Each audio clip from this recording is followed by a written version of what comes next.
Hi everyone, কেমন আছো তোমরা সবাই? আশা করছি ভালো আছো। আমরাও বেশ আছি। আজ রবিবার, সকালবেলায় ঘুম থেকে উঠে ব্রেকফাস্ট করে এক কাপ চা নিয়ে বসতে না বসতেই দেখলাম ফার্স্ট ক্রাইর কোলাবোরেশনের কিছু জিনিসপত্র আসা বাকি ছিল। সেই প্যাকেজেসগুলো আজ চলে এসেছে, যার মধ্যে রয়েছে একটি এথনিক ওয়্যার, আরেকটি রয়েছে রেইনওয়্যার। রেইনওয়্যারের শ্যুটটা যদিও আমাদের কমপ্লিট হয়ে গিয়েছে, প্যাকেজটা একটু দেরিতে এসে পৌঁছিয়েছে। সে যাই হোক, সিম্বা নিজের জিনিসপত্র পেয়ে তো ভীষণ খুশি।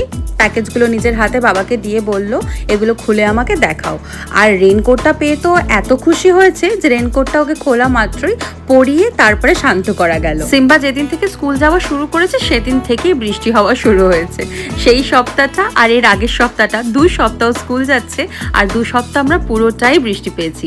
আমি যেহেতু জানতাম ওর একটি কোলাবোরেশনের রেইনকোট আসছে, তাই জন্য আমি আর আলাদা করে রেইনকোটটা কিনিনি।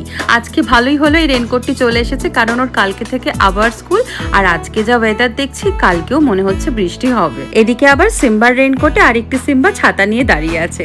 বাচ্চাদের প্রত্যেকটি জিনিস এত কিউট হয়, প্রত্যেকটা জিনিস দেখলেই মনে হয় যেন নিয়ে ফেলি। এই রেইনকোটটি পেয়ে সিম্বা এত খুশি হয়েছে যে রেইনকোটটি আর সে কিছুতেই খুলবে না। গতকাল ছাদে গিয়েছিলাম, ছাদে গিয়ে আমাদের ড্রাগন ফ্রুট গাছটা থেকে 2টো ড্রাগন ফ্রুট তুলে এনেছি।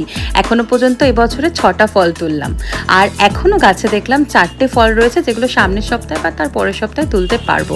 এর আগে যখন বাজার থেকে কেনা ড্রাগন ফ্রুট খেয়েছিলাম, তখন আমার না খুব একটা ভালো লাগেনি, কেমন একটা পানসা লেগেছিল। তবে বাড়ির গাছের ফলটা কিন্তু আমাদের খুব ভালো খেতে, টক মিষ্টি মেশানো একটা স্বাদ। আজ বিকেলে ভেবেছিলাম সিম্বাকে নিয়ে একটু ঘুরতে বেরোবো, তবে বাইরে ভীষণ বৃষ্টি হওয়ার কারণে মিস্টার রয় বলল, বাইক নিয়ে তো বেরোনো যাবে না, তাহলে চলো কোথাও ডিনার করে আসি। তাই একটি টোটো বুক করে আমরা 3জন বেরিয়ে পড়লাম। আসলে পুরো সপ্তাহ অফিসের পরে সিম্বাকে নিয়ে বেরোনোটা যেরকম খুব প্রয়োজন, সিম্বার সাথে সময় কাটানোটা যেরকম খুব প্রয়োজন, সেরকমই আমাদের দুজনেরও বাড়ি থেকে একটু বাইরে বেরোনোটা খুব প্রয়োজন। তাই আজকে বিকেলবেলায় আমরা ভেবেই রেখেছিলাম কোথাও একটা তো আমরা যাবো, হয় বাইক নিয়ে 3জনে মিলে ঘুরতে বেরোবো, আর তা না হলে কোথাও একটু খাওয়া দাওয়া করতে যাব। তাই টুক করে বাড়ির পাশেই চলে এলাম একটু খাওয়া দাওয়া করতে। এতে সিম্বাও খুশি আর আমরাও খুশি। তবে একেবারে সন্ধে সন্ধে থাকতেই চলে এসেছি, কারণ খুব বেশি দেরি করা যাবে না। সিম্বার আবার কালকে সকালবেলায় স্কুল আছে, আগামীকাল সোমবার। শুধু সিম্বার স্কুল না, আমাদেরও রয়েছে অফিস। আমাদের ডিনার করাও হয়ে গিয়েছে। 2টো স্টার্টার অর্ডার করেছিলাম, স্টার্টার খেয়ে পেটটা খুব ভরে গিয়েছিল, তাই মেইন কোর্স একটাই অর্ডার করলাম।